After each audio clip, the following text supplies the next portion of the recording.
Hello viewers, this is Tabassum Parveen and welcome back to Tab Zone. आज के इस video में हम एक्सरसाइज नंबर 1.2 के रिमेनिंग क्वेश्चंस सॉल्व करेंगे।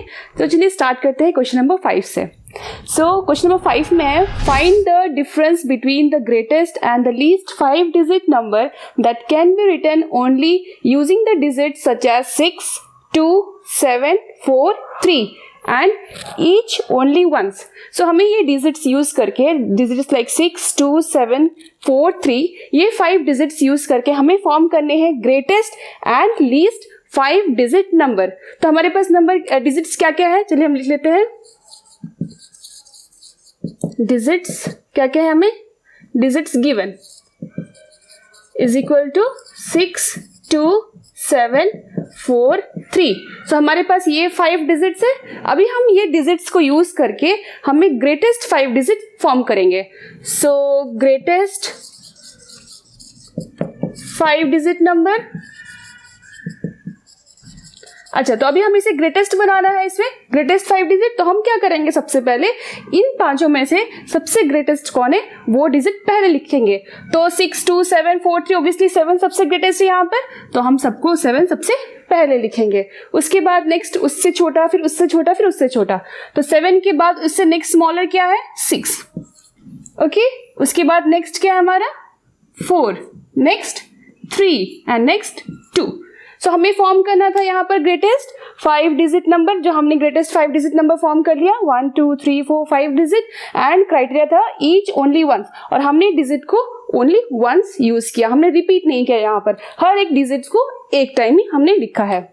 अभी नेक्स्ट हमें लिखना है लीस्ट 5 डिजिट नंबर। लीस्ट या स्मॉलेस्ट आप दोनों लिख सकते हैं, इसमें सेम होता है दोनों। और लीस्ट 5 डिजिट नंबर, सो लीस्ट मतलब स्मॉलर, तो हम पहले सबसे पहले यहाँ पे स्मॉलर देखेंगे। तो ये जस्ट जो इसका हमने ग्रेटेस्ट निकाला है उसी का जस्ट रिवर्स होगा स्मॉलेस्ट। तो हम इसको ऐसे लिख सकते हैं 2, 3, 4, 6, 7 जस्ट ऑपोजिट।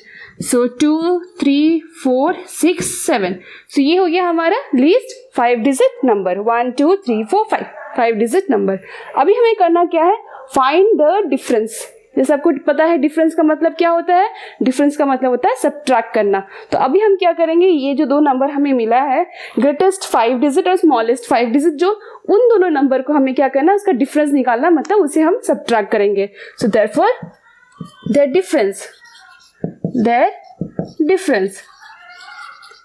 सो हम डिफरेंस निकालेंगे अभी इन दोनों नंबर का।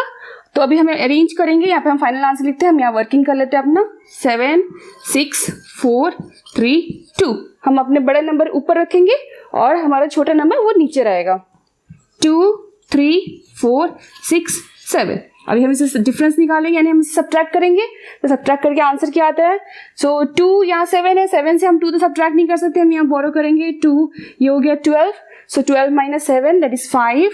अगेन हम ये सब्ट्रैक्ट नहीं कर सकते, बड़ा नंबर ऊपर है, तो हम यहाँ से बोरो करेंगे, ये हो गया 3, ये हो गया 12। सो 12 माइनस 6, 3 अगेन नहीं कर सकते, ये बोरो की हो गया 5, ये हो गया 13। सो 13 माइनस 4 9, 5 माइनस 3 2, 7 माइनस 2 5। सो ये हो गया हमारा फाइनल आंसर। तो इसे अगर हम कॉमा दे देंगे इंडियन सिस्टम के अकॉर्डिंग, सो 1, 2, 3 प्लेस के बाद एक कॉमा, सो ये हो गया हमारा answer. So 52 which belongs to 1000 place, so 52,965। So final answer 52,965। Okay, let's move to our next question. Okay, let's start question number 6. So question number 6, what does question number 6 says? A machine on an average manufactured 2,825 screws a day.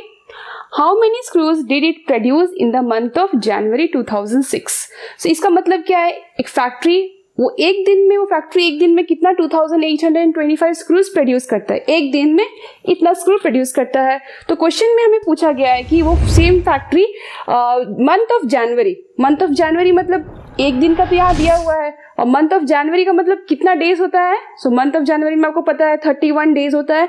तो 31 days में वो same factory कितना screw manufacture करेगा। तो इस question में हमें करना क्या है, चलिए मैं ऐसे एक सिंपल एग्जांपल लेके आपको समझाती हूँ। सपोज आपके पास एक पेंसिल है और वो पेंसिल का कॉस्ट है 5 रुपीज। अगर आपके पास एक पेंसिल का कॉस्ट है 5 रुपीज और सपोज आपके पास सेम ब्रांड के सेम कंपनी के 3 पेंसिल्स है, तो उसका कॉस्ट कितना होगा। ऑब्वियसली अगर एक पेंसिल का कॉस्ट 5 रुपीज है तो 3 पेंसिल का कॉस्ट 5, 5, 5, तो टोटल कितना हो गया हमारा 15। तो हम यहाँ पे इसे ऐड भी कर सकते हैं, अगर छोटा नंबर हुआ तो हम ऐड कर लिए, बट अगर हमारे पास 31 जैसा नंबर है तो वहां पे ऐड करेंगे क्या? नहीं, तो वहां पर हम क्या करेंगे, वहां पर हम मल्टीप्लाई करेंगे, क्योंकि multiply is a repeated addition, so multiplication is nothing but a repeated addition. तो यहाँ पर हम 1 डे का दिया है, मेनी डेज का निकाल रहे हैं, तो उस केस में होगा मल्टीप्लिकेशन। ऐसा यहाँ पर कोई भी क्वेश्चन आया आपके पास जहां पर आपको 1 का दिया है और आपको पूछ रहे हैं कि मेनी का निकालना है, तो उस केस में आपको हमेशा क्या करना है, मल्टीप्लिकेशन करना है। तो चलिए इसे स्टेटमेंट लिखते हैं 6। ओके, सो यहाँ पर क्या है, स्क्रू है, मैन्युफैक्चर इन अ डे, सो हम स्टार्ट करेंगे number of screws a factory manufactures in 1 day. So 1 day में फैक्ट्री कितना स्क्रू मैन्युफैक्चर कर रहा है, यहां दिया हुआ है 2825। So therefore number of screws it will manufacture in January, so 31 days। so हमें यहाँ पर क्या करना है, मल्टीप्लीकेशन करना है यहाँ पर, so 2825 मल्टीप्लाई बाई 31, हम यहाँ फाइनल आंसर अपना लिख देंगे। चलो वर्किंग करते हैं हम यहाँ पर, सो 2825 मल्टीप्लाई बाई 31। आपको तो पता है मल्टीप्लिकेशन कैसे किया जाता है, हम पहले हमेशा 1 से शुरू करते हैं। सो 1 डिजिट में हमारा 1 है, सो 1 से हम सब चारों नंबर को यहाँ मल्टीप्लाई करेंगे, यहाँ पर जो यहाँ पर चारों नंबर्स है। नेक्स्ट हम ये नेक्स्ट नंबर दैट इज 3 से हम फिर से इसको मल्टीप्लाई करेंगे एंड देन दोनों को हम ऐड कर देंगे। सो 5 × 1 5, अगेन 2 8 2, एंड देन यहाँ पर हम 0 लिखेंगे हमेशा। Next 3 5 15, 5 carry over 1, 3 2 6 7, 8 3 24, 4 2 3 2 6 7 8। अब हम क्या करेंगे, इसे ऐड करेंगे। हमेशा जब भी डिजिट लिखेंगे आप केयरफुल रहिए, हर एक डिजिट को एक के नीचे लिखेगा, तब आपको इजी होगा, आपको कंफ्यूजन नहीं होगी। सो 5 + 0 5 2 7 15 कैरी ओवर 1 4 5 6 7 8। सो ये रहा हमारा आंसर। अब हम कॉमा पुट करते हैं इंडियन सिस्टम के अकॉर्डिंग। सो 1 2 3 प्लेस के बाद एक कॉमा, सो हमारा आंसर हो गया 87,575। So final answer is 87,575 screws. So याद रखिएगा, जब भी आपको 1 का दिया जाएगा और आपको पूछा जाए क्वेश्चन में कि मेनी का निकालना है, 1 का दिया है, 10 का निकालना है, 1 का दिया है, 30 का निकालना है, तो हमेशा इस सिचुएशन में आप हमेशा मल्टीप्लाई ही कीजिएगा। ओके, चलिए मूव होते हैं नेक्स्ट क्वेश्चन पर। Okay, let's start question number 7। What does question number 7 says? A merchant had rupees 78,592 with her. She placed an order for purchasing 40 radio sets at rupees 1,200 each. So, how much money will remain with her after the purchase? So, ये question में क्या है? So, question में कि एक merchant है, उसके पास total amount 78,592 है। उसने इस अमाउंट से टोटल 40 रेडियो सेट्स खरीदा और हर एक रेडियो सेट का कॉस्ट है रुपीज 1,200 ईच, का मतलब हर एक रेडियो सेट का उसका कॉस्ट टोटल होता है 1,200, और उसने टोटल कितना रेडियो सेट्स खरीदा, 40 रेडियो सेट्स। तो उसके पास टोटल अमाउंट ये था, इस अमाउंट से उसने 40 रेडियो सेट्स खरीदा। तो अब जो 40 रेडियो सेट्स खरीदने के बाद उसके पास कितना अमाउंट बच गया, उसके पास कितना अमाउंट रिमेनिंग है, तो हम इसे कैसे निकालेंगे। रिमेनिंग आपको तो पता है, रिमेनिंग का मतलब क्या होता है, रिमेनिंग हो या लेफ्ट हो, तो उस जगह हम क्या करते हैं, सब्ट्रैक्ट करते हैं। तो अभी हमें सब्ट्रैक्ट किसको करना है, ये हो गया टोटल अमाउंट। अब हम क्या करेंगे, उसने जो ये रेडियो खरीदा वो टोटल कितने अमाउंट में खरीदा हम पहले फाइंड कर लेंगे उसे। एक बार जब हमें अमाउंट मिल गया टोटल रेडियो का 40 रेडियो का, तो हम फिर क्या करेंगे, उसको टोटल अमाउंट से फिर हम उसे सब्ट्रैक्ट कर देंगे। ओके, चलिए करते हैं statement. Amount of money a merchant had, कितना रुपीज 78,592, उसके पास इतना अमाउंट था ऑलरेडी पहले से। Number of radio sets she purchased, कितना रेडियो सेट उसने परचेज किया? 40. Okay, and each radio set का कॉस्ट है ₹1200.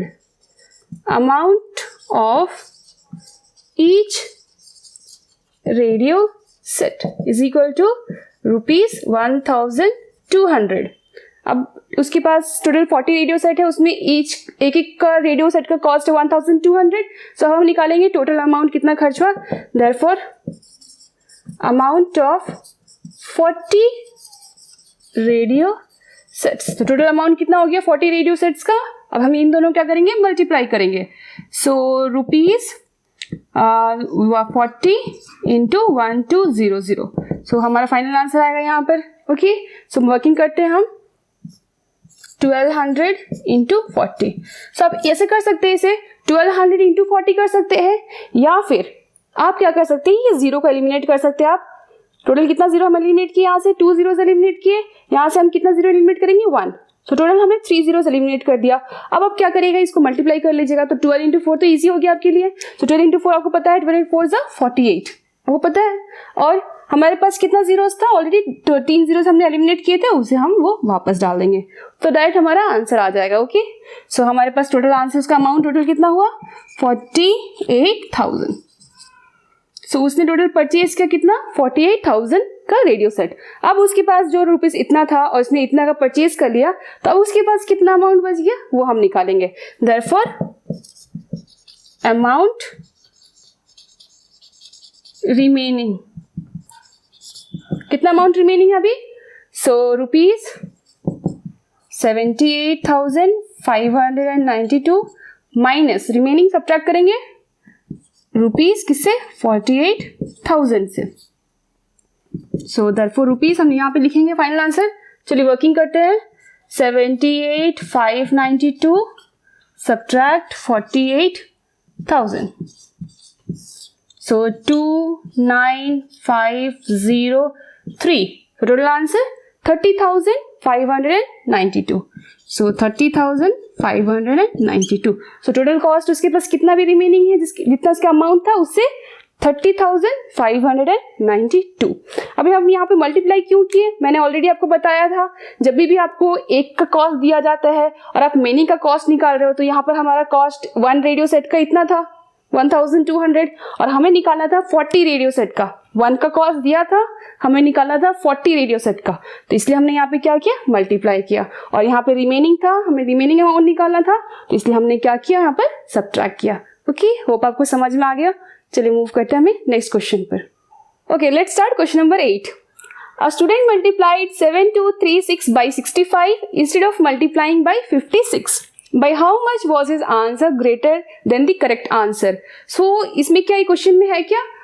एक स्टूडेंट ने उसे मल्टीप्लाई करना था 7236 को 56 से, बट उसने मल्टीप्लाई कर दिया 65 से. सो अब उसका आंसर तो डिफरेंट आएगा. सो दोनों में मल्टीप्लाई करने का जो डिफरेंस आता है वो आंसर का, वो कितना आएगा हमें वो निकालना है. तो अभी आप जब सोचेंगे उसने क्या किया, 7236 को मल्टीप्लाई कर दिया 65 से. आप उसको मल्टीप्लाई करके उसका आंसर निकालेंगे. आप उसको एक्चुअली करना था 7236 को मल्टीप्लाई करना था 56 से, आप उसका आंसर निकाल लेंगे. और दोनों का आंसर को फिर हम उसको निकालेंगे, दोनों का आंसर का डिफरेंस कितना आता है वो हमारा आंसर हो जाएगा. बट ये मेथड थोड़ा लेंथी हो जाता है. पहले आपको इससे मल्टीप्लाई करना है, फिर अगेन इससे मल्टीप्लाई करना है, फिर अगेन दोनों का सब्ट्रैक्ट करके उसका डिफरेंस निकालना है कि दोनों आंसर का डिफरेंस कितना आया. तो ये थोड़ा लेंथी हो जाता है. तो क्या इसका कोई शॉर्टकट है? या तो हम इसको कैसे सॉल्व कर सकते हैं? तो पहले है बात ये है कि उसको मल्टीप्लाई करना था 56 से, उसने मल्टीप्लाई किया 65 से. तो अब हम क्या करेंगे, उसने जो नंबर जो गलत किया है उन दोनों नंबर के बीच में डिफरेंस कितना आ रहा है. जैसे कि यहाँ पे 65 और 56 है, तो 65 और 56 का दोनों का नंबर का डिफरेंस क्या है. तो ऑब्वियसली 56 माइनस 56 करेंगे हम, तो हमारा आंसर क्या आएगा? 9. तो अब हम क्या करेंगे, वो जो 9 आया अब वो हम 9 को इस नंबर से मल्टीप्लाई करेंगे डायरेक्ट, तो हमारा आंसर आ जाएगा कि दोनों आंसर का डिफरेंस क्या था. ओके, तो ये इजी मेथड है. तो स्टार्ट करते हैं, स्टेटमेंट लिखते हैं. Difference between 65 and 56. So 65 minus 56, तो डिफरेंस हमें पता है 9. तो उसका आंसर जो उसने नंबर सिलेक्ट किया, जो 65, जो उसने गलत नंबर लिखा, उन दोनों में डिफरेंस उसका आया 9। तो उसका मतलब जो भी आंसर आएगा उसका 9 टाइम्स उससे डिफरेंस होगा। तो 65 माइनस 56 हो गया हमारा 9। देयरफॉर हमारा correct answer, therefore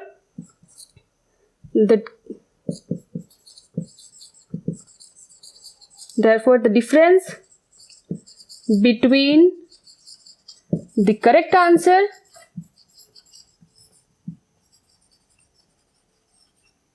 and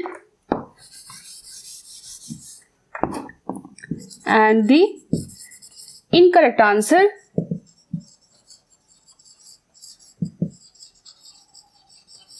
is equal to, हमारा जो नंबर था actual 7236 multiplied by 9. So that will be my answer. So what is the answer? 7236 multiplied by 9. So 9 to 6 54.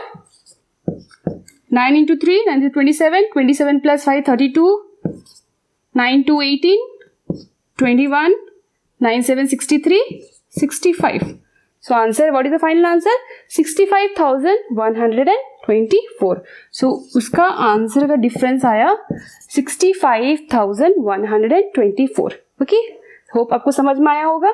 आप जब भी कीजिए ऐसे टाइप का क्वेश्चन आएगा कभी भी कि उसने वो नंबर को एक्सचेंज करके लिखा या इंटरचेंज करके गलत लिख दिया, तो आप हमेशा क्या कीजिएगा, वो सही नंबर और वो गलत नंबर का डिफरेंस निकालिएगा कि उन दोनों नंबर का डिफरेंस कितना है, और फिर वो जो डिफरेंस आपको आएगा उसको आपको वो नंबर जिसे मल्टीप्लाई करना था उसे उस नंबर से उसे मल्टीप्लाई कर दीजिएगा, तो आपका वो डायरेक्ट आंसर आ जाएगा, instead of multiplying this with this and again this with this and then finding the difference. So वो ज़्यादा टाइम टेकिंग है, ये इजी है, आप इसे जल्दी से कर सकते हो। ओके, आई होप आज का क्लास आपको समझ में आया होगा। अब रिमेनिंग 4 क्वेश्चंस को हम देखने के लिए आप मेरा नेक्स्ट वीडियो देखिए। टिल देन अगर आपको ये वीडियो पसंद आया तो please do like and subscribe my channel. Okay, bye.